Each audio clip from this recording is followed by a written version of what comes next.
Sheets with DFSCHAN. This could be anything from really, really good to a colossal train wreck, as most things. I guess I got to get a shareable link from the YouTube channel, right? Because I tweeted just, to follow it on YouTube. But let me see if I can find an actual link, right? Let's see. We'll just get started. True DFS. Yeah, I got it. It's on YouTube, so. Yeah, so you could tweet it then. Okay. Yeah, I'll post it on Twitter as well. Okay. Yeah, so I figured we'd just kind of talk through this a little bit. So you got two slates. We have the LCK slate, the 3 a.m. slate, and then we have the LEC slate. And I think you should be able to share your screen. If you just click on, there should be like a share screen thing on the bottom, maybe under share screen. Okay. So you can share your screen. But like right now, I'll just show you. I'll do a quick. I'm going to share my screen first, real quick. Okay, go ahead. Okay, so just so everybody knows, I mean, I do run projections up on TrueDFS.com for those who are premium subscribers, and as Chan and everybody who knows a lot about LOL will attest, projections are not meaningless, but projections are subject to quite a bit of variance. Let's put it that way. But I figured it's a good place to start, and it gives you kind of an idea of which teams should be favored, which team is rates to have the most amount of points. But LOL is not the most projection kind of driven sport. But so I'm going to actually now unshare and see if maybe you could share your screen to share some of the things that you're doing. So here's the first thing I wanted to mention. Okay, I don't know what it's been, but I'm even having trouble getting the right guy starting for me this split. And this seems to be like even a stupid 2-game slate. I end up not that it would have mattered, but last night you know what? I just don't have my process down right of who's confirming who's starting. Like I think I had Tien in some lineups or something like that last night. Didn't matter because they got slaughtered anyway. But is there any main place that you can go that gets these starting lineups at least close? Yeah, where I would go is the official Weibo website, which is equivalent to what we here use Twitter. So you just Google Weibo LOL LPL, and then you'll get to the site. I'll share my screen right now. Okay. And it's in Chinese, but you guys will see that. I mean, if you have Google Translate on your browser or Internet Explorer, it will translate for you. Okay. But here is the website that is the official place. They post the starters here. So if you scroll down here, which I mean, they have a bunch of highlights from this morning's games, but before that, they had posted starters on here as well. So this is where I go. This is the first place where that you should check. Otherwise, I mean, if you just search on Twitter, a lot of the DFS League of Legends touts post them, and sometimes I mean almost every day I post them too. But LPL, we get confirmed starters, so we shouldn't be too worried about LPL uncertainties. But LCK, yeah, I mean, like tonight's slate, we'll have a little bit of an uncertainty there. All right, so this is the way I want to do this. I want to see if we could add both of our skill sets to this, and here's my first thing with the LCK slate, and with all these 2-game slates, I really feel that people that are going to play multiple lineups, I have found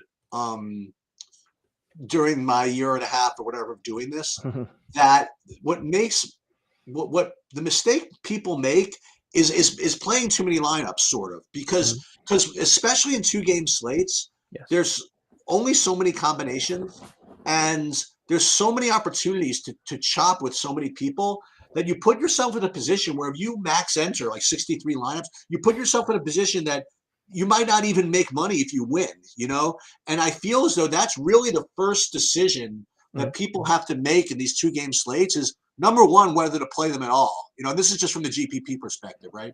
And number two, if you're going to do that, like how many lineups do you can you play without basically just taking your own money? I know people get very egotistical, like I just want to win. If I get, if I come in first, that I've done my job. But you've seen it. We've seen it a zillion times. You play 40 lineups, and then first place gets you $296 or something like that, and it's just kind of stupid. So what I used to do with these my first question with these 2-game slates is, should you even play them? So when I'm looking at this slate, and you can do the deep dive, here's what I see, right? I see one enormous favorite, okay? Dan Monkia, huge favorite, whatever, the minus 900. And then I see the other game, which is basically a pick, right? Or give or take. Mm-hmm. So you would think that no matter if you ran lineups, you would get, some combination of DK KDF or DK Frederick Brion, right? Mm-hmm. And those would be the lineups that you play. So the question would be, is it worth playing? And then how many lineups do you play? So that's my initial take on these 2-game slates. First of all, here's my first question to you, and you don't have to hedge. If you tell me they're not winning or whatever it is. First question with these minus 800s, because I've seen everything. I mean, I've seen so many of these things go down when I don't think they can. My first question is it worth trying to fade Dan Wankia in the first place? I think so, at least on tonight's slate. Damwon Kia is not the same Damwon Kia from last season. I know Damwon Kia last season had a super squad, but now 3 of them have left. Now they brought in 3 new guys, including the bottom lane. But the actual problem is sitting in the top lane where where we have actually for DFS purposes some uncertainties there, whether Birdall is going to start or Hoya is going to start. So obviously I think we will definitely get the confirmation on that before the slate locks, if you want to stay up until 1 o'clock or 2 o'clock Eastern time. So we'll get that. But even if they do start, I just don't think they are good players. They don't have the high kill participation or share percentage that you want in a top laner. So it might just be a good idea to fade either of them. But depending on who starts, I mean, obviously you have leverage there. But in terms of the actual game matchup, I mean, I think Damwon Kia is not the same Damwon Kia, like I said, so they are beatable. Hanwha Life, I said it in the preseason video in the LCK. I think Hanwha Life is projected to finish last, not only by me, but by LCK fanatics and LCK commentators. I mean, official LCK commentators talk about how bad the Hanwha Life roster is going to be, or at least has been this season. But they actually fought pretty hard against Nongshim the other day. Nongshim gave a tough fight against T1 this morning, and Nongshim is I think a top 4 team in my opinion in LCK. So I do think Hanwha has a chance, but I can understand why Damwon is the biggest favorite on the slate, given the second matchup in the LCK. Well, hang on. So let's see. We didn't talk about this beforehand. This is why I kind of like it. And Bobby and I, when we do our basketball videos, we never speak beforehand, and I like it this way because I was really expecting to dispatch with this 2-game slate in like 5 seconds. You tell me, okay, DK is a lock, and if you want to just take your shot with them over KDF or them over Frederick Brion, that's fine. But you're probably going to chop it a zillion ways, and then we can just move on to the fun slate with the 5 pick'em games or whatever. But if you're telling me that that Damwon Kia is not a lock, now the next thing I'm looking at here is that first of all these Hanwha Life guys rate to be under 10% owned on a 2-game slate. And if you can get away with that, I mean, you're a freaking hero. So like my first question is, there's 2 levels of fading, right? Like one level of fading would be, okay, maybe Damwon Kia will win, but maybe I don't make him a 4 stack or something like that. But the other level of fading is literally to just take Hanwha Life. So and this is like a tough question to ask. So if you were playing, say, 20 lineups, because you usually play cash, you don't play that, you're not much of a multi-enter or whatever. But if you were playing 20 lineups, I mean, can you consider playing like, 5 of them with Hanwha Life as a stack? If I'm playing 20, yeah. I mean, on a 2-game slate, I would definitely play at least 3 or 4 lineups, in my opinion. And also, I think another reason why Hanwha Life makes a better GPP play, I think, than they would have been on any other slate, is that this matchup between Damwon Kia and Hanwha Life is projected to be much more bloody compared to the other matchup. So I think, if they win, they'll probably outscore the winner of the Breon versus Freaks matchup, in my opinion. So I would definitely consider long stacking and short stacking in those like 3-4 lineups if you are playing 20 lineups total. Let me ask you this. When you say it rates to be a bloody matchup, and I think about this when it comes to MMA and other types of things, and even basketball, is it rate to be a bloody matchup regardless of who wins, or is it rate to be a bloody matchup because Damwon Kia, is like a minus 1,000 favorite? In other words, is Hanwha Life the type of team that can win, a matchup like that if it gets bloody?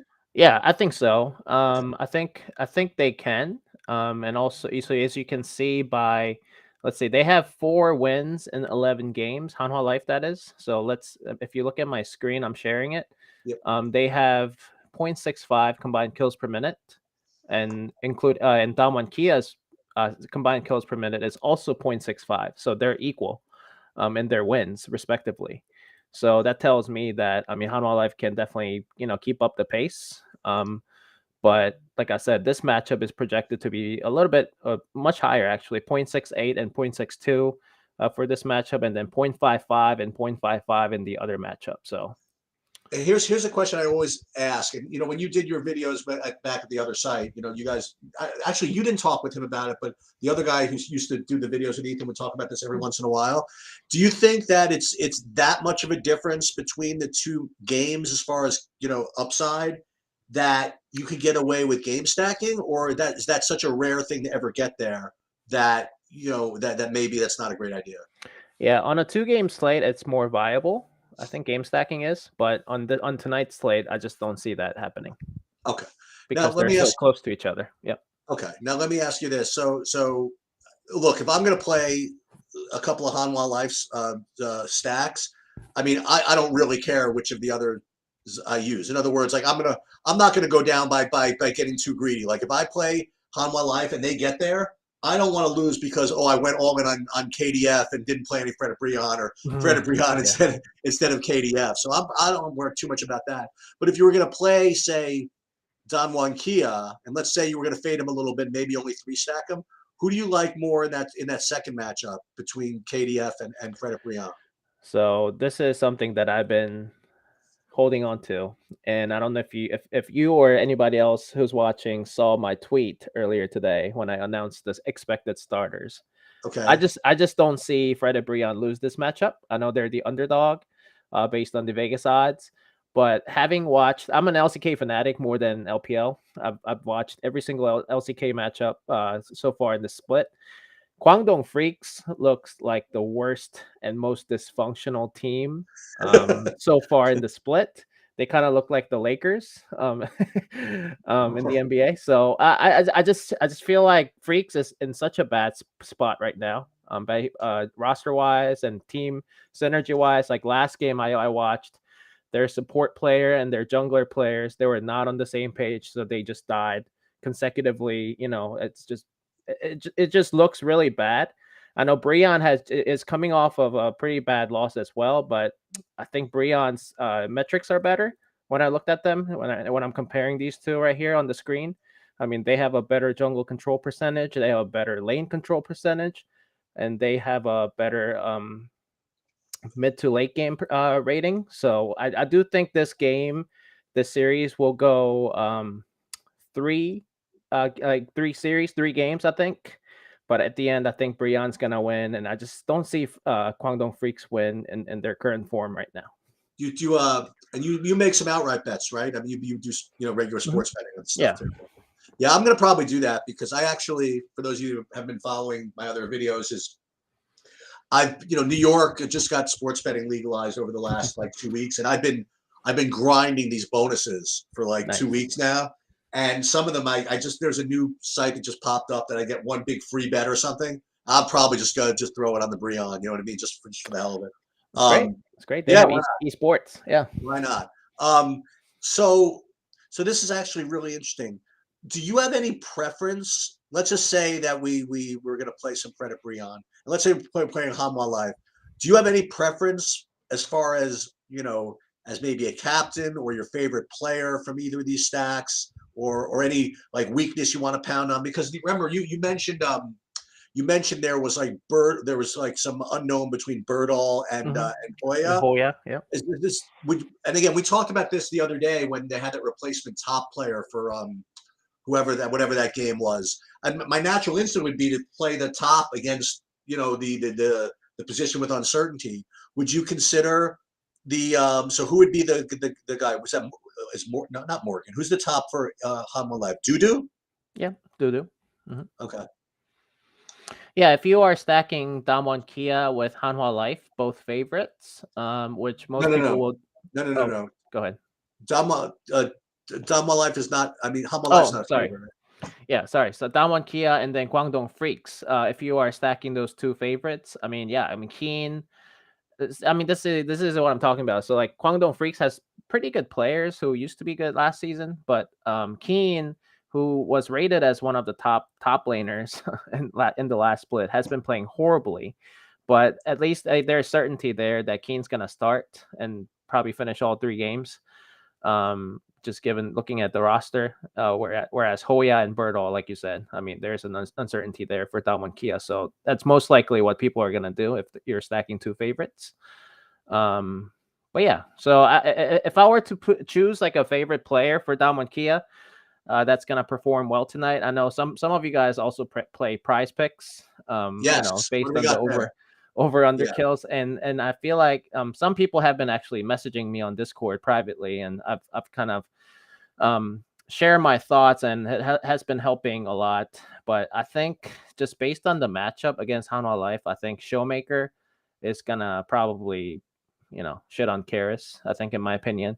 So Okay. Showmaker, as you guys know, I mean, he's one of the best mid laners, and Showmaker and Canyon are the 2 players that stayed or re-signed with Damwon Kia from the last split, and they are the engine of that team. So you definitely want to have those 2 pieces. And now we were talking about in terms of GPP, but I presume that in cash, you probably want to play Damwon Kia, right? Or is it not that easy? Yeah, I mean, I think Damwon Kia for sure. And one thing I'll note is that I know I'm taking a firm stance that Brion's gonna win tonight against Guangdong Freaks, but Fred Brion is notoriously known for scoring low kills, even in Okay. their wins. Like even if you go back to the last splits, last season's data, and continuing this year as well. So I'll show you what this year's data looks like real quick in their wins. Yep. So wins, Fred Brion 0.49. I mean, they don't even hit 0.4 kills per minute.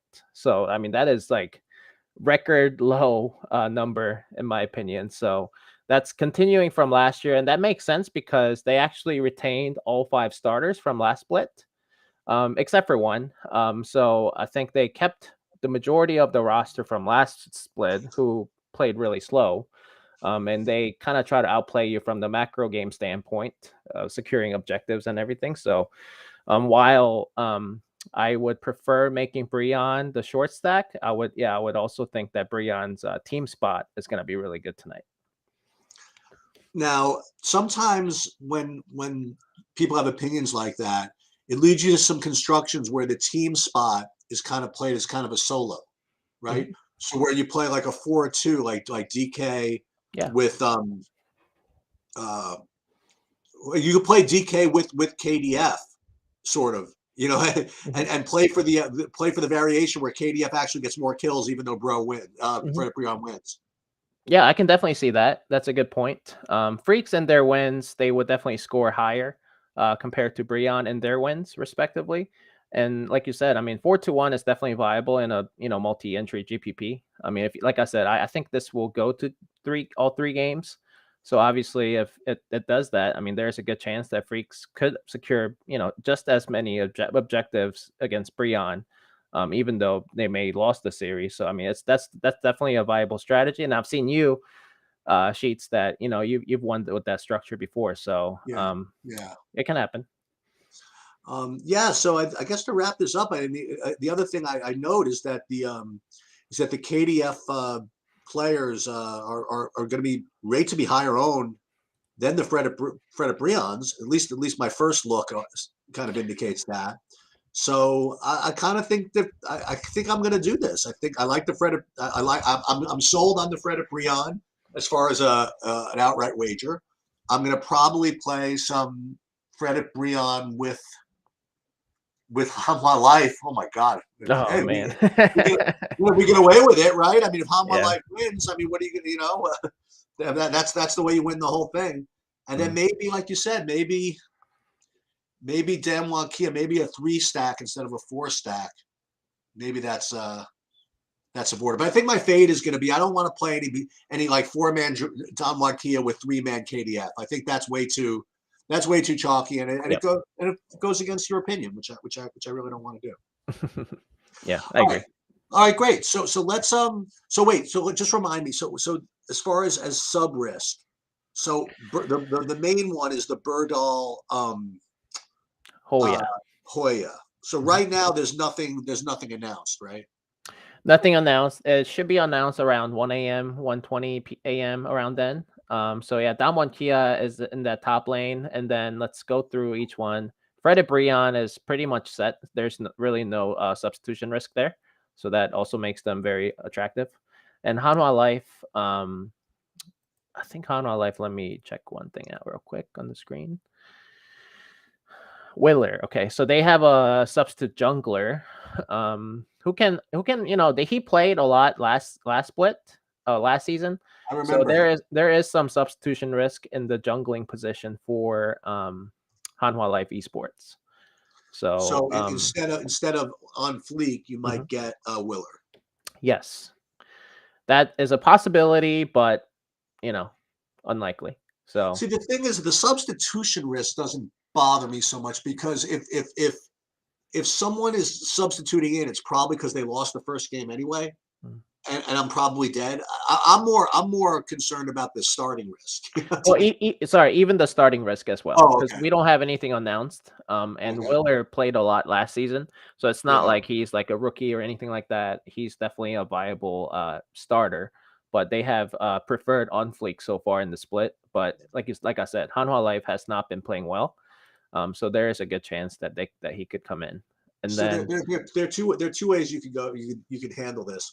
One is the very industrious way, which you're probably supposed to do, is to kind of stay up or set your alarm and see who's starting 15 minutes before game time and then do it. Or you could do what kind of lazy older people like me do and say, you know what, I'm just going to not play the top position from Dan One Key at all. mhm, uh, it's probably the weakest position on the team anyway. If they're worried about who's starting, so this way I don't have to play any of it. And same thing maybe for the uh, for the Hanwha Life. Maybe I just won't play the on fleek if I don't have to. yeah, exactly, and then. For the second LCK matchup, like I said, Fred Brion is set. They have the same 5 that they has been starting. But like I said, for this second LCK matchup, we're not gonna get the confirmed starters. So Kwangdong Freaks is the last team that we haven't gone to. There is a sub risk in the AD carry position. I know Teddy has been starting all games so far in the split. And then Hoyt in the support position. So basically the bottom lane, AD carry and the support position. There is some starter uncertainty there or substitution risk there with Leo and Mapsy could potentially start or substitute in. But Teddy is one of the best AD carries in the LCK. So I fully expect them to start, but with the LCK, you just never know. I seem to recall like last split there was all this when Teddy maybe he was on a different team where Mhm. Guma what Gumayushi again on T1. Yep. right. There was always some risk of those two kind of swapping positions, things like that. Yeah. All So the right, so bottom, let's yeah. yeah. So the bottom lane, yeah, for Kwangdong Freaks is there. So there's uncertainty there. So I would just watch out for that. Yep.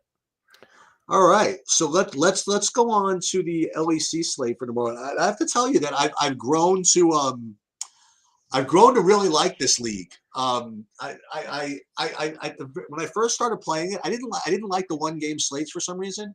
I don't know why I didn't like them. You know what it was? Because I was really into this whole games not played bonus, and things like that. And that was very interesting to me, whatever it is. And then you just get one game, and then you can't really pile up those points, over the course of a couple of games or whatever. But Right. I've grown to like this, and I've grown to kind of like these teams a little bit. So tomorrow's slate, I mean, this is going to be fun because I mean, look, as opposed to the LCK slate, we have one like enormous favorite. I mean, you got 5 games, and if I'm not mistaken, I mean there's a. I'm going to go through these whatchamacallit, the odds just as I have them right now, but they're all very not all of them, but most of them are very close. Like I have BDS AST like minus 120. Yeah. Mad Lions is minus what 220 and 240. Okay, the Vitality is a pretty big favorite, minus 400. But Rogue and Fnatic, they're close enough to pick them, and Misfits and G2 close enough to pick. This is a slate where you can go a lot of different ways. This could be a lot of fun. I'm looking forward to hearing what you say about this slate. Yeah, there are a lot of close games, which obviously makes a very interesting slate. And I think without the LPL slate this weekend and next week because of the Lunar New Year's break, I know DK has padded the prize pool for tournaments for LEC and LCS, LEC for sure. So I think tomorrow, and then Saturday and Sunday, I think we're going to have some big GPP. So this is very exciting. But yeah, for tomorrow's slate, I do think there are very close matchups, but also very close and kill upside as well for these games. There are sometimes few games, on a slate where you kind of know, like you have a very good sense as to like this is going to be a very low kill game because two teams that play slow are playing against each other. But on this slate, it's actually very interesting because at least one fast teams or was high combined kills per minute team is involved in each of these 5 games. So I think it can really go anywhere. But I'm happy to dive into each matchup and share my predictions as well. Yeah. Before you do that, it's so funny. I want to reiterate a question I suppose that I had for you the first time we ever chatted about League of Legends is this concept of pace, and when you have when you have 2 slow teams, you know what's going to happen, right? When you have 2 fast teams, you know what's going to happen. But what happens when the immovable force reaches the immovable object? What happens when the slow paced team plays the fast paced team? Can the slow paced team dictate a pace that it's comfortable, or can the fast paced team dictate the pace? And that's a question that is debated in many sports. And in basketball, for example, people, it's really unsettled. Of what some people think that just the better team, for example, is going to be the one that dictates the pace. But other people think that the fast-paced team could just, if they want to play fast and reckless, there's nothing the slow-paced team can do about it. So I guess as we get into this slate, what are your thoughts again for those that didn't hear our original conversation? What are your thoughts on those types of situations? Yeah, I mean, It's tough, right? Okay. it is tough. It is tough, especially early in this season like this. I think LEC is only in the 3rd week. I believe this is going to be the 3rd week, and also I think some teams have been making some roster changes in the last even this past week. So I think teams are still trying to figure it out, but we can go off of so much data that they have played so far.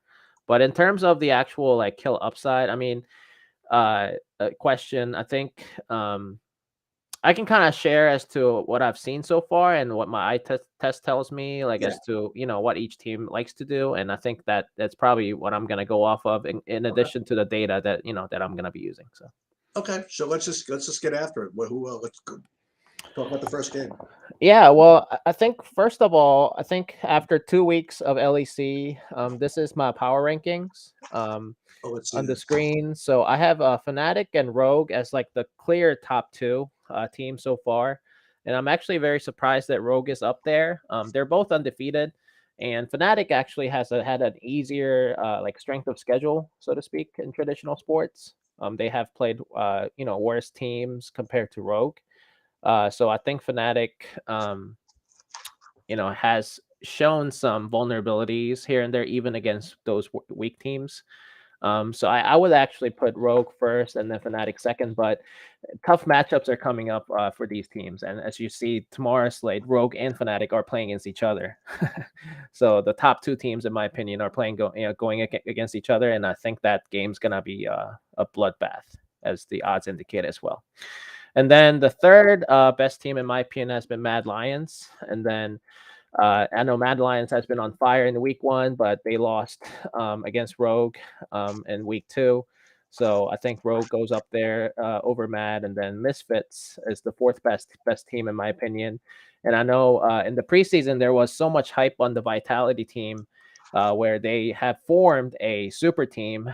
They have brought in all these very, very highly skilled players and formed a super team, but they haven't been playing well except for the last game. So I think they're coming into form, but they're very they play very arrogantly because they know they're better skill wise compared to the other teams, individuals, players. So I mean that's why I have Vitality at 5, and the rest of them, I mean, kind of. I think XL is very interesting because they just signed Mikix. Mickey's, I think that's how you pronounce it. From he used to play for G2 in the support position, so I think that's very interesting. But the rest of the squad, I mean, I'm not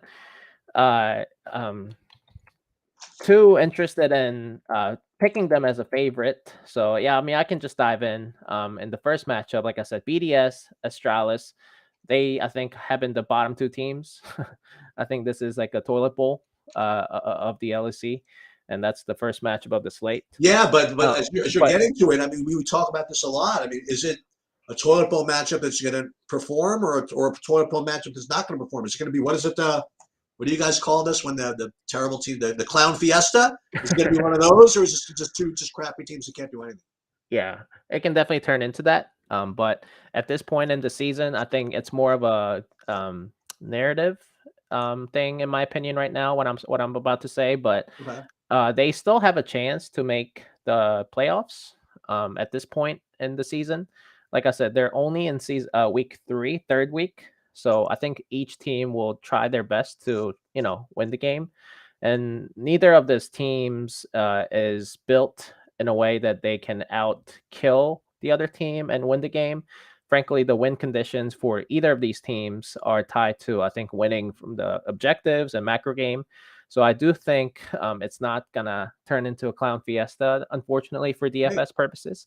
But I think that's what's gonna happen. And also the combined kills per minute metric so far in the season indicates that they're not the type of teams that will blow up and score like 20, 25 kills. I don't think that's gonna happen. Great. Let's move. We move on to something better. I mean, yeah. So, and then the next matchup is pretty lopsided, in my opinion. I think Matt should be a bigger favorite, actually. I know there is a hype around XL Esports, like I said, because they just signed Mickey from G2, but he's he's a support player.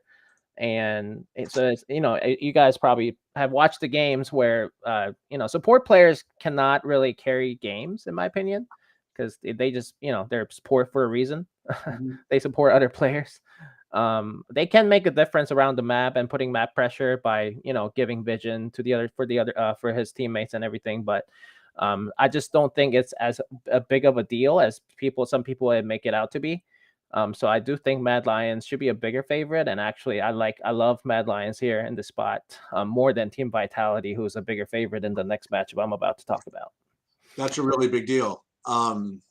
Because when I run my first set of optimals with just projections, whatever, Vitality is going to get the most ownership.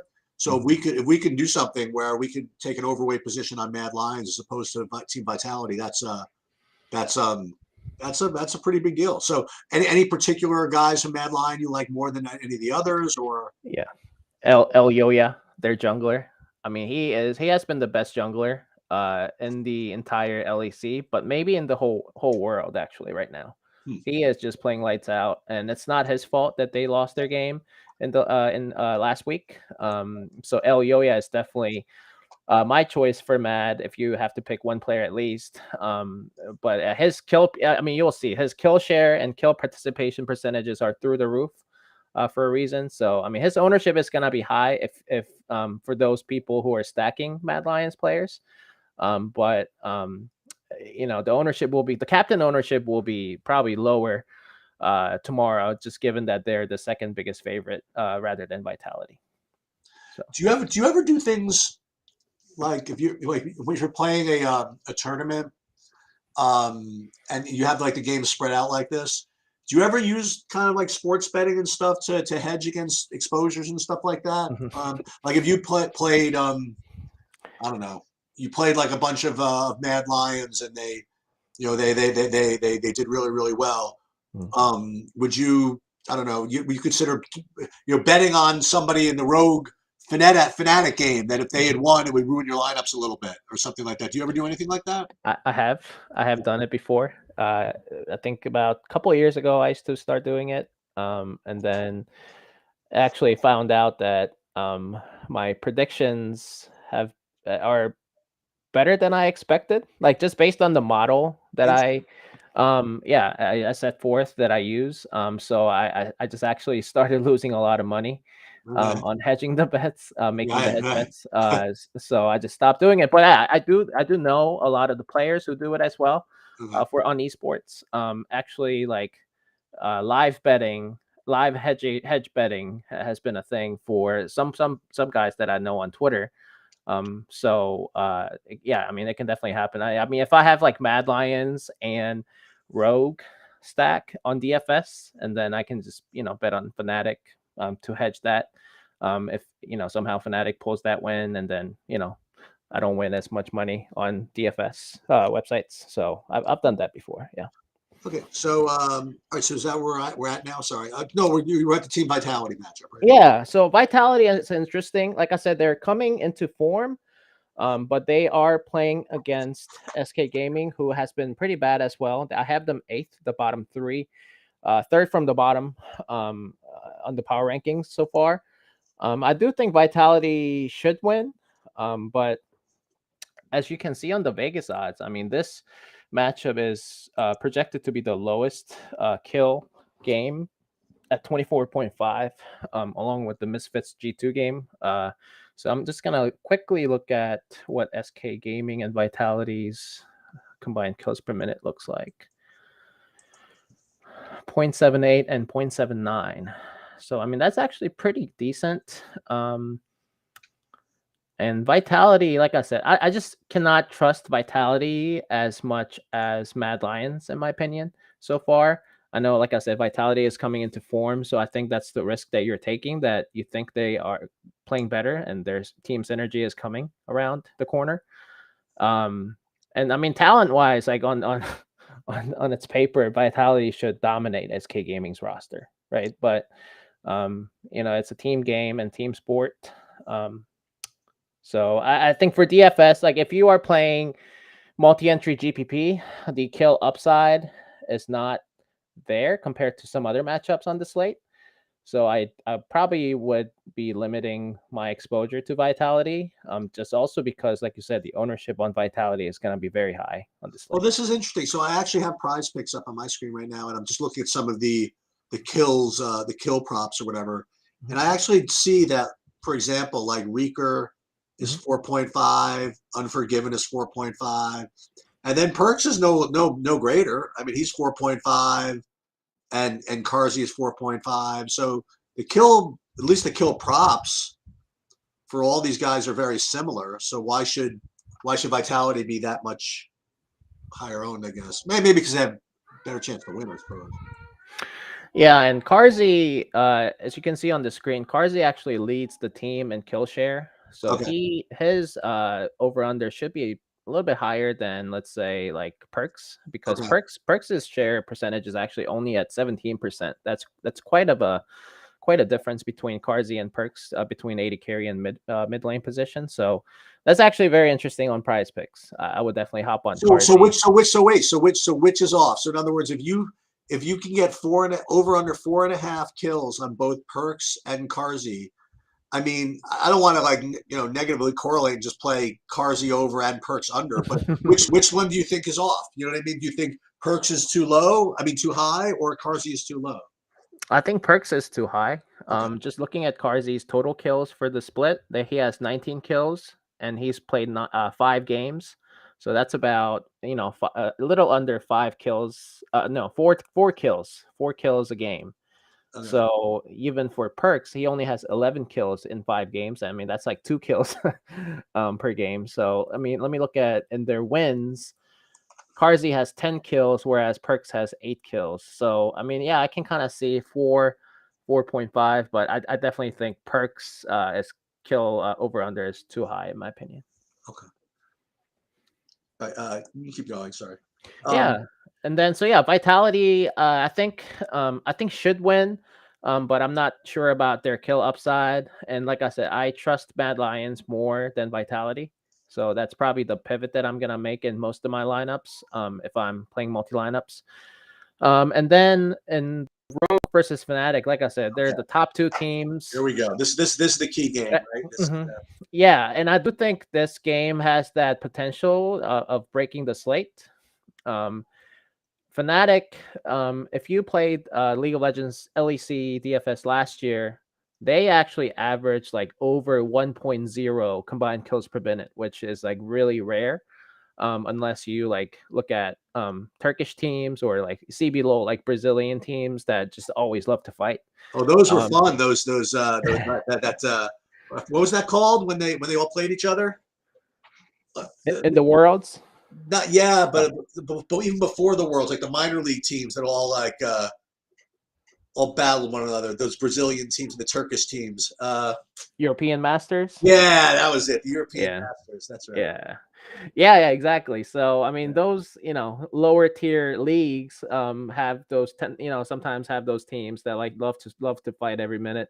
But Fnatic was one of those teams, but in a major region, and they actually had a very good success for the region. And I mean, that's why they were one of the best teams. And I think still this split so far, Fnatic has been playing very fast. I mean, let me see if the data actually supports that. Fnatic is at. They I know they got what's his name from Mad Lions during the break. A humanoid went over to the Fnatic from Mad Lions. And I remember him. He was really good over at Mad Lions. So anyway, sorry, this is my son. That's all right. But yeah, so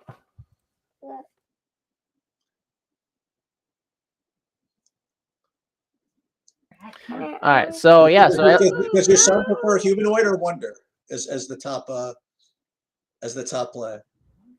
So I like humanoid. I'm sorry about that. But humanoid is probably a top play in my opinion if you are playing Fnatic. So let me see Fnatic real quick. I was just joking. If your son prefers Wonder or humanoid, Wonder actually has been playing pretty well. I mean, for a top laner, he has 23% kill share percentage, which is really high for a top laner in any region, really.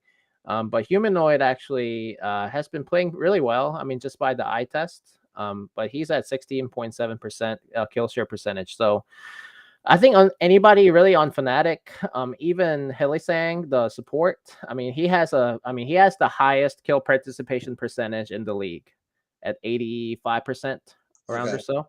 So that's I think he's gonna be highly owned. But at the end, I actually do think Rogue is gonna pull this off. I like Rogue's team synergy so far. I know they got a new jungler. I didn't think they would gel this fast. Malrang coming from Damwon Kia from last season actually has been playing really well, and Larson is playing out of his mind in the mid lane.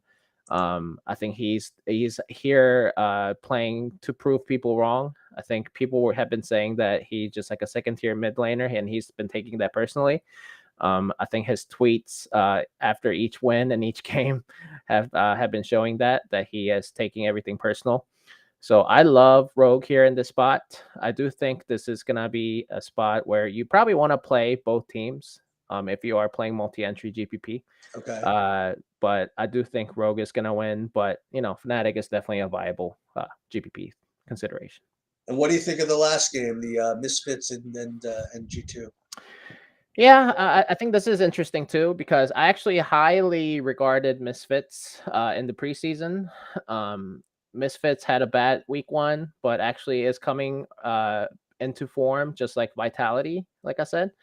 And G2 has been G2, but not as strong G2 team that we've seen in previous years. So I do think this is going to be a toss-up, like the odds indicate. I'm actually going to pick Misfits just based on the fact that Misfits' ceiling is much higher just based on the roster that they have. So I do think they're kind of like Vitality, where I think eventually they're going to start clicking. I did have Misfits higher than G2 in the power rankings preseason. So I'm kind of sticking to my guns, and thinking that Misfits will beat G2 here and be in the top 4 at the end of the weekend, I think.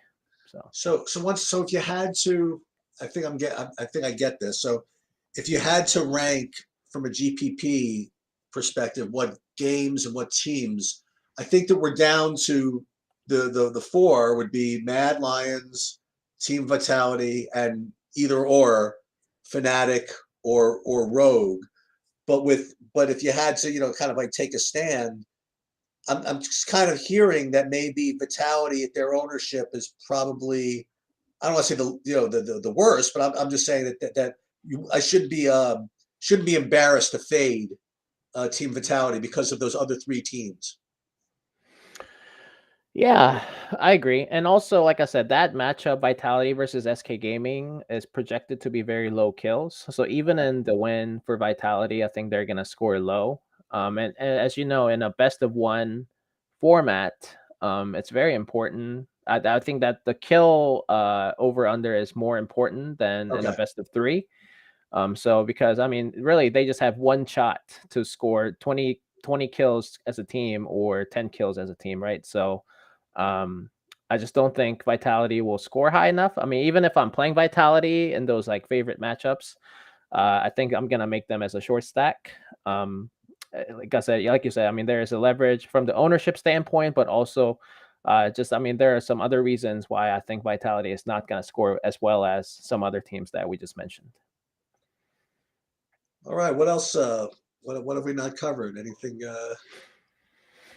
Well, yeah, one last thing I'll mention about that last matchup between Misfits and G2. The Vegas actually has this at 24.5 over under kills as well. So it's very low. It's as low as that Vitality matchup that we've been talking about. But I actually do think if I were a regular bettor, I would bet on over that.